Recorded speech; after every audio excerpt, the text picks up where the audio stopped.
પાટણ જિલ્લાના Radhanpur referral hospital ખાતે ભારત સરકારના આદેશ મુજબ એચપીવી વેક્સિનનો શુભારંભ કરવામાં આવ્યો। પાટણ જિલ્લાના રાધનપુર રેફરલ હોસ્પિટલ ખાતે ભારત સરકારના આદેશ મુજબ એચપીવી વેક્સિન જે ગર્ભાશય કેન્સર નિવારણ માટે અભિયાન અંતર્ગત એસડીએચ હોસ્પિટલ રાધનપુર ખાતે શુભારંભ કરવામાં આવ્યો હતો, જેમાં એસડીએચ રાધનપુરના આરએમઓ ડોક્ટર કિશોરભાઈ પંચાલ સાહેબ, THO Radhanpur doctor Ketanbhai Thakkar, doctor surgeon Chaudhari સાહેબ તેમજ gynaec doctor Punitben Patel, urban medical officer doctor Vijaybhai Bharwad સાથે ડોક્ટર અનુરાધાબેન પ્રજાપતિ અને અર્બન પેરામેડિકલ સ્ટાફ સાથે એસડીએચ પેરામેડિકલ સ્ટાફ હાજર રહી લાભાર્થીઓને રસીકરણ કરવામાં આવ્યું હતું, જેમાં 15 વર્ષની નીચેની ઉંમરની દીકરીઓએ પોતાના વાલીઓ સાથે રાખીને રસીકરણનો શુભારંભ રાધનપુરના રેફરલ સુપ્રિન્ટેન્ડન્ટ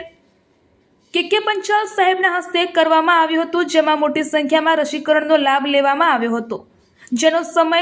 દરરોજ સવારે 9 થી 2 રાખવામાં આવ્યો છે, જેની મીડિયા મારફતે અધિકારી દ્વારા જહેમત ઉઠાવવામાં આવી રહી છે।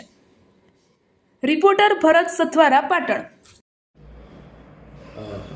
ભારતના માનનીય વડાપ્રધાનશ્રીએ ભારતની તમામ જેને 14 વર્ષ પૂરા થઈ ગયા હોય પરંતુ 15 વર્ષ પૂરા થયા એવી છોકરીઓ માટે સર્વાઇકલ કેન્સર એટલે કે ગર્ભાશયના કેન્સરની રસીની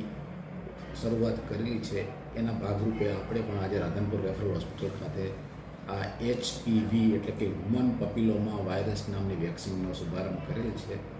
એટલે આપણા વિસ્તારની કોઈ પણ એવી છોકરી કે જેનો જન્મદિવસ એટલે કે જન્મ 1/1/2011થી 29/2/2012 વચ્ચે આવતો હોય,